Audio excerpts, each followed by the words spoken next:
الحمد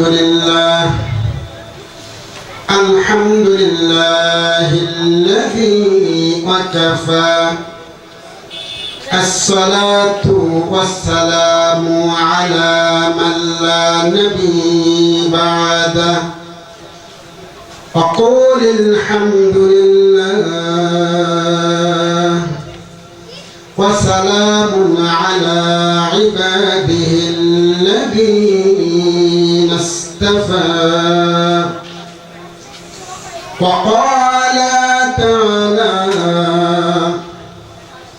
يا أيها النبي إنا أرسلناك شاهدا ومبشرا ونذيرا وداعيا إلى الله بإذنه وسراجا منيرا وبشر المؤمنين بأن لهم من الله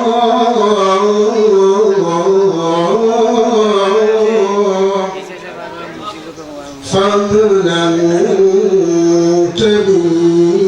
كبيرا وقال الله تعالى في كلامه المجيد والفرقانه الحميد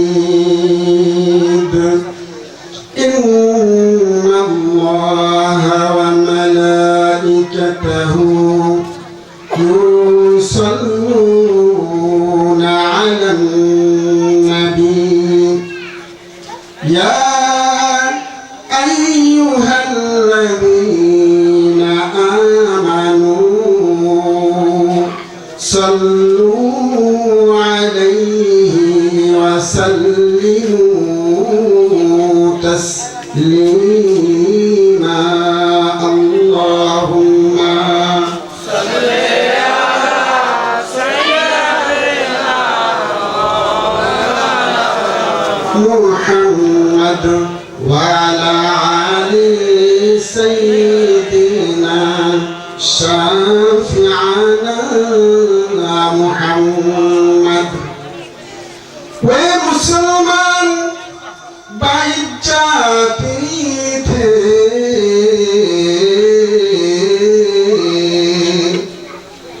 हामिले कुरान होकर और तुम जलील होकर हुए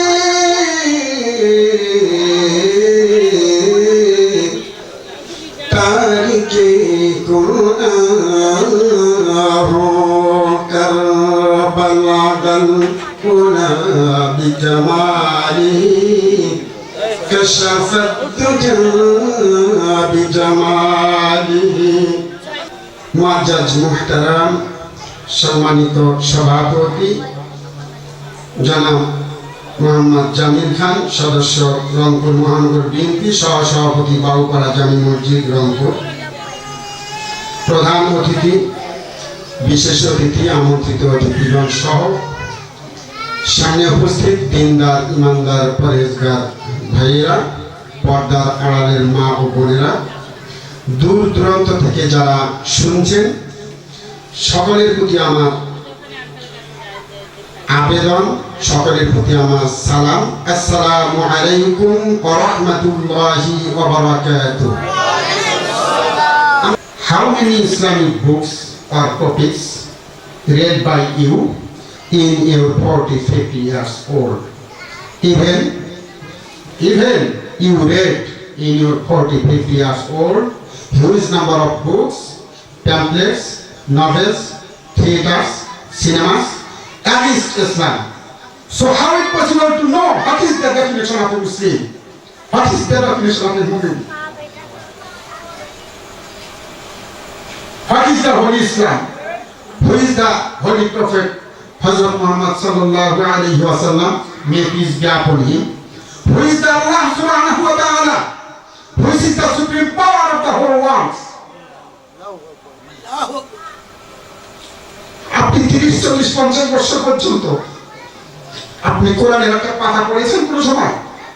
ব্যাখ্যা বিশ্লেষণ করেছেন? মুমিন কাকে বলে, ইসলাম কাকে বলে আপনি জানবেন কেমনে? সে তো জানবে না। কিভাবে জানবেন? ইসলাম অর্থ কি বলেন? ইসলাম কাকে বলে বলেন? ইসলাম মানে কি?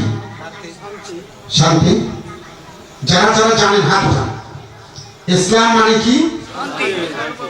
সবাই জানেন না? সম্পূর্ণ মিথ্যা কথা, সম্পূর্ণ মিথ্যা কথা, সম্পূর্ণ মিথ্যা কথা। অবাক হচ্ছেন? মানে বুঝে যায়। ইসলাম মানে শান্তি আমরা জানি, অথচ সম্পূর্ণ মিথ্যা কথা। হারাগাছে ওয়াজ করছি, সেখানে কওমি মাদ্রাসা, স্কুল অ্যান্ড কলেজ মাঠ। তো আমি বললাম যে এই যে হাজার হাজার লোক এখানে, যদি আমি এটা কোনো কিস্সা কাহিনী, কোনো বুজুর্গানি দিন এই ধরনের যদি বলি, তাহলে যারা স্টেজে আছে, যারা এই এত আলেম ওলামা, এবং শুধু আলেম ওলামা নয়, মাদ্রাসা এডুকেটেড অ্যান্ড জেনারেল এডুকেটেড যারা শিক্ষিত সমাজ আছে, তারা কি আমাকে ছাড়বে? যে যেই ব্যক্তি 30-40-50 বছর পর্যন্ত কোরআনের একটি পাতা পড়ে নাই, ইসলামের মৌলিক যে বিষয়গুলো সেটি পড়ে নাই, হাদিস পড়েনি, নবী পাক সাল্লাল্লাহু আলাইহি ওয়াসাল্লাম থেকে শুরু করে সাহাবীগণের একটা জীবনী পড়েনি, ইসলাম সম্পর্কে কিছুই পড়েনি, সে কিভাবে জানবে যে আল্লাহ কি, আল্লাহকে, রাসূলকে? Even he read in your 40-50 years old huge number of books, মানে অসংখ্য বই, অসংখ্য পত্রিকা, নভেল, নাটকের বই, সিনেমা দেখেছে ইসলামের বিরুদ্ধে যা হয়, পেপার পত্রিকা সহ। কিন্তু ইসলাম পড়লে কি হয়? ইসলাম কাকে বলে? ইসলাম করলে কতটুকু উপকার হয়? ইসলাম করলে আপনি কতটুকু ঈমান বৃদ্ধি পাবে? এই কথা কোনো পেপার লেখা নাই। তাহলে 30-40-50 বছর পর্যন্ত আপনি যে এই পেপার পত্রিকায় এই যে জীবন উপভোগ করলেন, আপনি ইসলাম কাকে বলে কেমনে জানবেন? তো বিষয়টা হলো এইখানে, ইসলাম মানে হচ্ছে আত্মসমর্পণ করা, গর্দান নিকাল দে আল্লাহকে নিয়ে। আল্লাহ রাব্বুল আলামিন একবারে সিম্পল, মানে সরল, পবিত্র কোরআনের সূরা বাকারা 2 নম্বর সূরা, সরাসরি ইসলাম এবং মুসলমান বলাই আছে 128, 29, 30, 38, 32, 33 পর্যন্ত। এই আলেম ওলামা বাংলাদেশে আলেম ওলামা পড়েনি? আপনারা মনে করতেছেন পড়ে নাই? সেখানে ওর মধ্যে সবচেয়ে যে ছোট আয়াতটি, সেটি হচ্ছে সূরা বাকারা 131।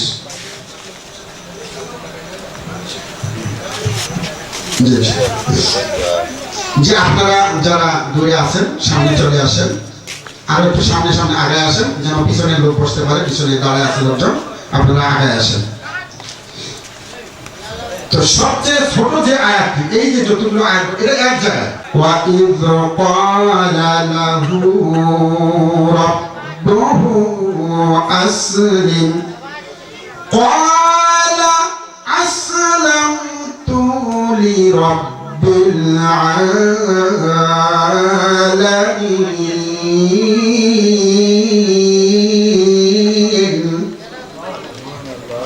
আল্লাহ রাব্বুল আলামিন নবী ইব্রাহিম আলাইহিস সালাতু ওয়াস সালাম এবং তদীয় পুত্র ইসমাঈল আলাইহিস সালাতু ওয়াস সালামকে উদ্দেশ্য করে বলছেন কিভাবে, যখন নবী ইব্রাহিম কাবা ঘর পুনর্নির্মাণ করে, আমাকে গায়ে তুমি হুকুম করছো, আমি তোমার ঘর নির্মাণ করতেছি, এত কষ্ট করতেছি, তুমি যা যখন অর্ডার করো, ছোট থেকে পরীক্ষা নিচ্ছ, তুমি যা যখন আমাকে বলছো, তখন আমি পুরোপুরি তোমার প্রতি অনুগত হিসেবে আমি কাজ করতেছি, তোমার হুকুম পালন করতেছি।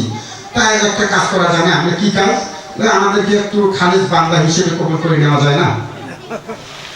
আল্লাহ বলতেছে, পিতা পুত্র আল্লাহ ঘর নির্মাণ করতেছে, আর সুর করে এই গজল গাচ্ছে যে আল্লাহ আমাদেরকে মুসলমান হিসেবে, আমাদেরকে অনুগত খালেজ বান্দা হিসেবে কবুল করো। তো আল্লাহ রাব্বুল আলামিন বলতেছে ওয়াইদ ক্বালা লাহু রাব্বুহু আসলিম, যখন পবিত্র কোরআনে কোট করে নবী সাল্লাল্লাহু আলাইহি ওয়াসাল্লামের মাধ্যমে আমাদেরকে জানানো হচ্ছে, যখন ওই নবীকে আল্লাহ রাব্বুল আলামিন বলল যে হে নবী তুমি আমার প্রতি পূর্ণ আনুগত্য স্বীকার করো, যখন আল্লাহ রাব্বুল আলামিন নবী ইব্রাহিমকে এই নির্দেশনা দিলেন, নবী যখন আল্লাহর সঙ্গে কথা হচ্ছে, আল্লাহ যখন নবীর সঙ্গে কথা বলে, ওই নবীর কি আর টাইম আছে? নবী সঙ্গে সঙ্গে বলছেন ওয়ালা আসলামতু লিরাব্বিল আলামিন,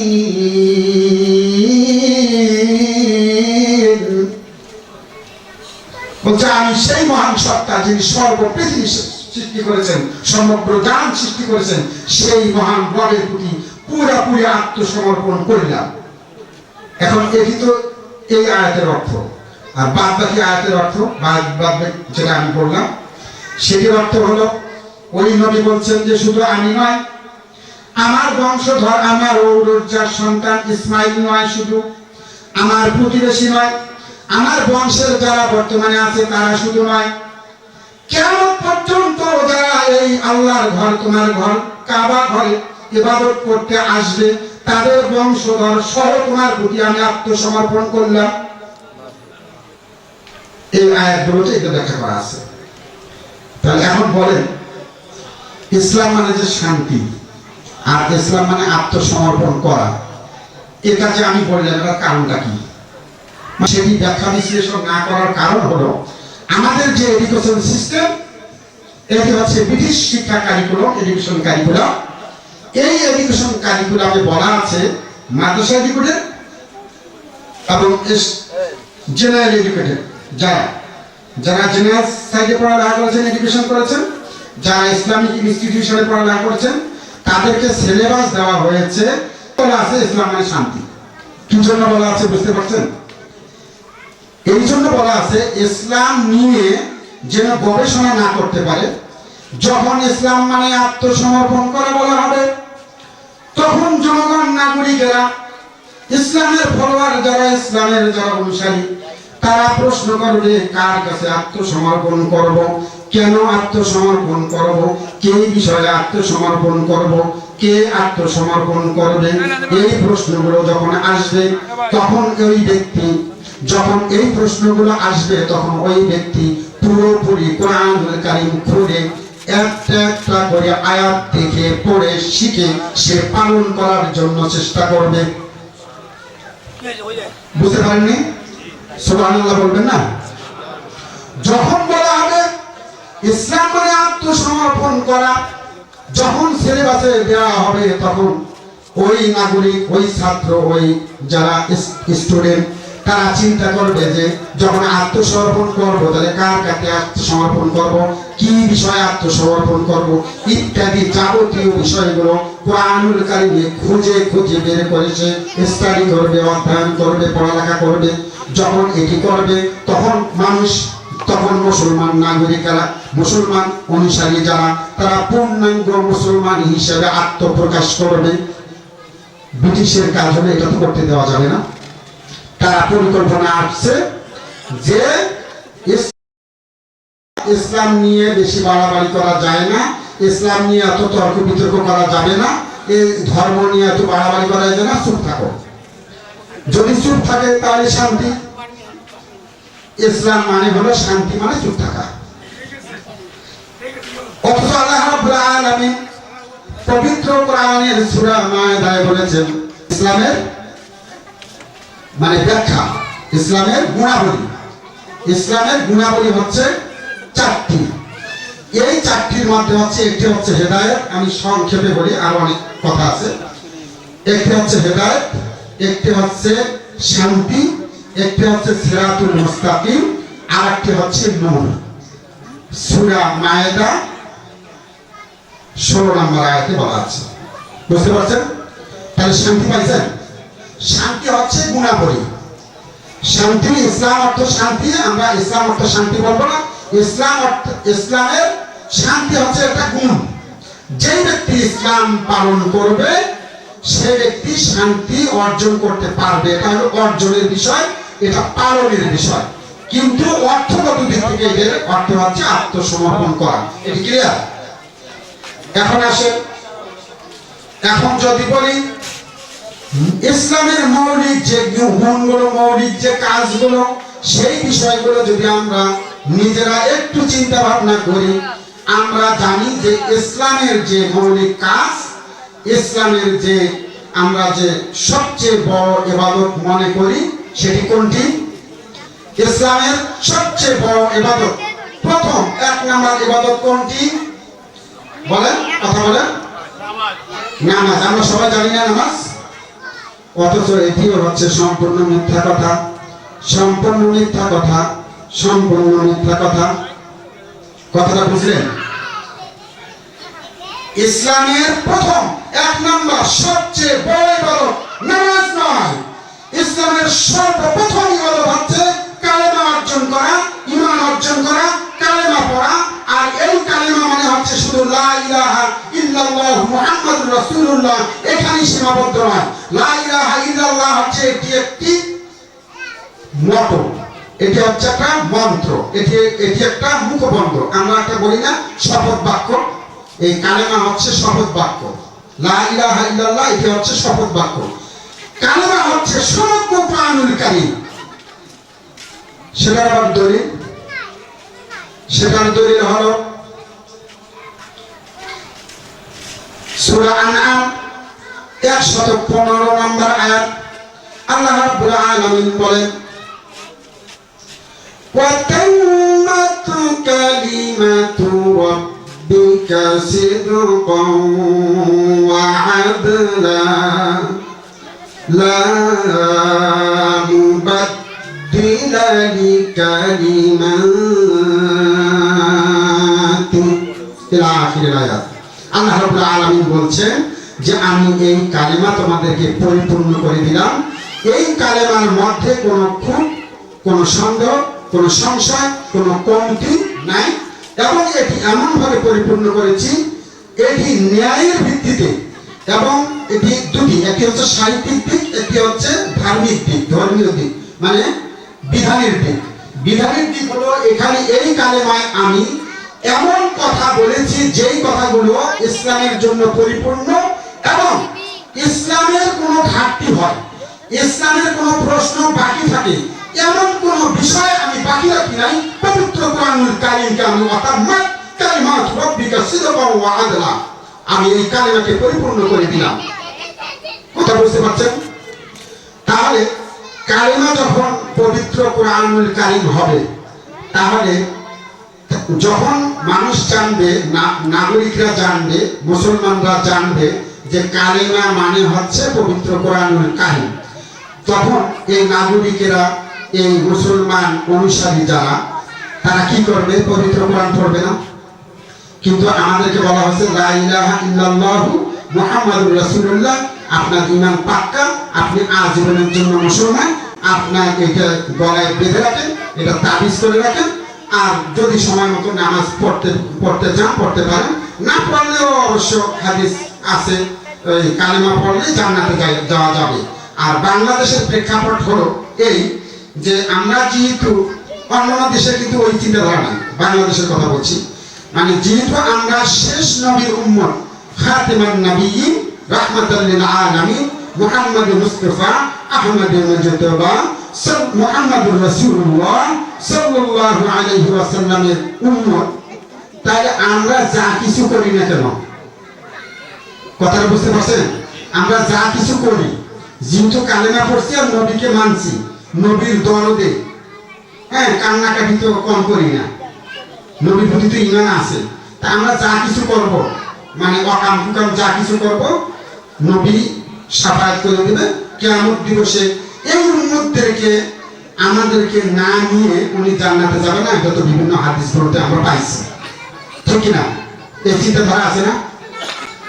আবার এই মুসলমান আমরাই জানি যে নবী পাক সাল্লাল্লাহু আলাইহি ওয়াসাল্লাম তার ঔরসজাত সন্তান, আদরের সন্তান, আদরের দুলালী হযরত ফাতেমা রাদিয়াল্লাহু তাআলা আনহাকে বলেছেন, এবং হযরত আয়েশা রাদিয়াল্লাহু তার স্ত্রী তাকে বলেছেন, খাদিজা রাদিয়াল্লাহু বলেছেন যে কিয়ামত দিবসে আমি যে তোমার স্বামী অথবা আমি যে তোমার বাবা এটি পরিচয় দিয়ে তুমি পরিত্রাণ পাবে না। এটি শুনছেন না? যেই মুসলমান এই কথা শুনলো সেই মুসলমানই আবার বলছে যে যেহেতু আমরা কালেমা পড়েছি, শেষ নবীর উম্মত, খাতেমুন নবীর উম্মত, তা আমরা যা কিছু করি না কেন সব আল্লাহর রাসূল কিয়ামত দিবসে আমাদেরকে সুপারিশ করে মাফ করে তরায় নেবে। এই বিশ্বাস আছে না? অথচ কিয়ামত দিবসে নবী পাক সাল্লাল্লাহু আলাইহি ওয়াসাল্লাম আল্লাহর আরশে তার কুদরতি পায়ে সিজদারত অবস্থায় থাকবেন, তার সুপারিশের কোনো ক্ষমতা দেওয়া হবে না। কঠিন মনে হলো? কঠিন মনে হলো? নবী পাক সাল্লাল্লাহু আলাইহি ওয়াসাল্লামকে সুপারিশ যদি করতে দেওয়া হয়, একটি আয়াতে পেয়েছি যে, আর অসংখ্য আয়াতে বলা আছে যে সুপারিশ করতে দেওয়া হবে না কাউকে। ওই দিন কেউ কারো সুপারিশ করতে পারবে না, কোনো বিনিময় নেওয়া হবে না, এটা তো জানিনি। তো যদি আমরা এই বিশ্বাস করি যে নবী পাক সাল্লাল্লাহু আলাইহি ওয়াসাল্লাম আমাদেরকে সুপারিশ করিয়া পার করে নেবে, তাহলে কথাটা কি সঠিক হবে? সঠিক তো হবে না, বরং আমাদের এটা একটি শিরকের পর্যায়ে চলে যায় যে আমরা যা কিছু করি না কেন নবী সুপারিশ করে ফেলবে। আরশে আজিমে বসে আছেন, তিনি সুপারিশ ছাড়া আমাদেরকে আর কেউ সুপারিশ করতে পারবে না। যদি ওই কোরআনুল কারিমে বলা আছে যদি অনুমতি দেওয়া হয়, এখন কাকে দেওয়া হবে ওটা বলা আছে কি?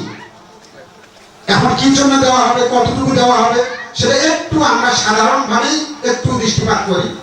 যেমন একটা লোক কোনো একজন কর্মকর্তা অথবা নেতার কাছে গেছে, তো যে বলছে যে আমি তো এই আমার প্রয়োজন, তো বলতেছে যে আপনার কি সুপারিশ আছে? বলে হ্যাঁ আছে। তো কার সুপারিশ আছে? একজনের সুপারিশ আছে। আচ্ছা, যেই ব্যক্তি সুপারিশ করছে সে ব্যক্তি কি জন্য সুপারিশ করছে? যার একটা মাদ্রাসা নাই, একটা মসজিদ নাই, একটা স্কুল নাই, একটা কলেজ নাই, একটা বাড়ি ঘর নাই, একটা মাঠ, খেলার মাঠ নাই, যার এটা কিছুই নাই, উপকরণ নাই, তাকে কি সুপারিশ করছে? একটা বেকার লোককে কি বলবে যে হ্যাঁ তার ওই মাদ্রাসার জন্য অথবা স্কুলের জন্য এত লক্ষ টাকা বরাদ্দ দেওয়া হোক, সুপারিশ করা হলে করবে? কথাটা বলেন, করবে? যার কিছু ব্যালেন্স নাই, যার কোনো প্রতিষ্ঠান নাই, যার কোনো জমি নাই, যার কোনো নিজের আয় নাই, যার কোনো সওয়াব নাই, যার কোনো আমল নাই, তাকে সুপারিশ করবে কে? সুপারিশ তো করবে যার আছে, যার আছে তার জন্য সুপারিশ করবে। এখন ক্লিয়ার বুঝতে পারছেন? যে জান্নাতে যাওয়ার উপযোগী, জান্নাতের কাজ করেছে, সামান্য হয়তো ত্রুটি করেছে, কারণ মানুষ তো ত্রুটি করবে না আল্লাহ জানে, তার জন্য সুপারিশ করবে যে কেউ, যে আল্লাহ যাকে অনুমতি দেয়। সেটা কাকে দেবে এটা স্পষ্ট বলা নাই, কোন গ্রন্থে স্পষ্টভাবে বলা নাই যে নবী পাক সাল্লাল্লাহু আলাইহি ওয়াসাল্লাম এই উম্মতের জন্য এই বিষয়ে সুপারিশ করবে। তাহলে আপনি আমি যে ঘুমন্ত অবস্থায় আছি, যে আমরা যা কিছু করি না কেন কালিমা যেহেতু পড়ছি, নামাজ পড়লেও হয় না পড়লেও হয়, ঈমান ঠিক থাকলে হবে, নবী পাক আমরা যেহেতু শেষ নবীর উম্মত, জান্নাতে যাব। তাহলে এখন আমি কিছু পারিপার্শ্বিক বিষয়ে আসি। ইসলামের বিরুদ্ধে যত প্রকারের ওয়াজ, যত প্রকারের কোরআন হাদিসের অবমাননা, মানে মহোৎসব চলছে। কিভাবে চলছে? এই জান্নাতে যাওয়ার একটা উদাহরণ দেই। আমাদের একজন বলতেছে যে বাবারা, কিয়ামত দিবসে যখন মাটি তামার মতো হয়ে যাবে আর আসমান উপরে, মাথার উপরে সূর্য সোয়া ফিট, মাথা মগজ গলে গলে পড়বে, এই অবস্থায় মানুষ হাহাকার উদ্ভ্রান্তের মতো ছুটাছুটি করবে, বিপদগ্রস্ত হবে, ইয়া নাফসি ইয়া নাফসি বলবে। যখন সে ইয়া নাফসি ইয়া নাফসি বলবে, তাকে উদ্ধার করার কেউ থাকবে না। তখন আমার বাবা জাহাজ নিয়ে বের হয়ে আপনাদের সবাইকে না, আবার যারা যারা মুরিদ আছে যারা যারা আশেক আছে তাদেরকে খুঁজি খুঁজি বের করে এই জাহাজে তুলে সরাসরি জান্নাতে নিয়ে যাবে। নাউজুবিল্লাহ বলবেন না? তাহলে আমার প্রশ্ন হলো, এই কিয়ামত দিবসের এই মাঠে উত্তপ্ত মাঠে পানি পাইল কোথায় জাহাজ চলার জন্য? আবার আল্লাহ রাব্বুল আলামিন আরশে আজিমে আহকামুল হাকিমিন হিসেবে যে বসে আছেন, উনি কি জন্য বসে আছেন? ওনাকে কি জিজ্ঞেস করার দরকার নাই? চলো লাগবে না? কত বড় ভয়ঙ্কর, কত বড় দুঃসাহস, কত বড় আল্লাহর প্রতি শিরক! নবী তো আসেনি, শেষ পর্যায়ে এসে এই জমানার একজন ব্যক্তি মুমিন মুসলমান হইতেও পারে, নাও হতে পারে, যেই ব্যক্তি বলছে সে যে জান্নাতে যাবে তার কোনো গ্যারান্টি আছে নাকি? একমাত্র কেবলমাত্র নবী রাসূলগণ ছাড়া কারো ব্যাপারে নিশ্চিত হওয়া যাবে না যে তারা জান্নাতে যাবে। অথচ এই যুগে এসে এই মহা পাপের মহাসমুদ্রের জগতে যারা বসবাস করছি তাদের মধ্যে একজন বলতেছে সে জান্নাতে নিয়ে যাবে, খুঁজি খুঁজি বের করে। আমি বলি যে বাবারা, যখন এই কথাটা বলছে তখন সে মুসলমান আছে না নাই? আপনারা বলেন, যত বড় আলেম ওলামা হোক, যত বড় বুজুর্গ দাবি করুক, সে মুসলমান আছে? কত বড় দুঃসাহস! যেখানে ইহুদি, খ্রিস্টান, বৌদ্ধ, নাসারা, হিন্দু ধর্মযান, যারা বিভিন্ন ধর্ম অনুসারী, তারা পর্যন্ত এই ধরনের আল্লাহর উপর খোদারি করে নাই। আল্লাহ রাব্বুল আলামিন বলছেন, আফামান হাক্কা আলাইহি কালিমাতুল আযাবি আফা আনতা তুনকিযু মান ফিন্নার। সূরা জুমার 19 নম্বর আয়াত, 39 নম্বর সূরা 23 নম্বর পারার শেষে বলা আছে, আল্লাহ রাব্বুল আলামিন বলছেন, হে নবী, আফামান হাক্কা আলাইহি কালিমাতুল আযাব, আমি যাকে স্যাংশন দিয়েছি, আমি যাকে অপরাধী সাব্যস্ত করেছি, আমি যাকে যার দণ্ড কার্যকর করার জন্য আমি যেটা রায় দিয়েছি, আফামান হাক্কা আলাইহি কালিমাতুল আযাব, শাস্তি দেওয়ার জন্য যেই যার ব্যাপারে আমি রায় দিয়েছি তাকে কি উদ্ধার করবেন আপনি নাকি? কে বলছেন? আল্লাহ রাব্বুল আলামিন বলছেন। কাকে বলছেন? নবীকে বলতেছেন, আফান্তা তুনকিযু মান ফিন্নার, তুমি কি জাহান্নাম থেকে তাদেরকে উদ্ধার করবে যার ব্যাপারে আমি জাহান্নাম ফয়সালা করেছি, রায় দিয়েছি এরা জাহান্নামী? মহা সতর্কভাবে বলছে, তুমি কি তাদেরকে উদ্ধার করবে নাকি? কথা বুঝতে পারছেন? যেখানে আল্লাহ রাব্বুল আলামিন নবীকে বলতেছে যার ব্যাপারে আমি রায় দিয়েছি যে সে জাহান্নামী, তাকে তুমি উদ্ধার করবে? পারবে? তাহলে আমার কথা হলো, যে ব্যক্তি এই ধরনের কথা বলছে, এটা চারটিখানি কথা। আল্লাহ রাব্বুল আলামিন নবীকে বলতেছে যে আমি যাকে শাস্তি দিয়েছি, শাস্তির রায় ঘোষণা করছি, তাকে তুমি উদ্ধার করতে পারবে? তার মানে পারবে না, স্পষ্ট ভাবে কথা। তাহলে আমার পূর্বের কথা এই আয়াতের সঙ্গে মিল আছে? আল্লাহ নিজে বলছেন, আপনারা দেখে নেবেন। আচ্ছা।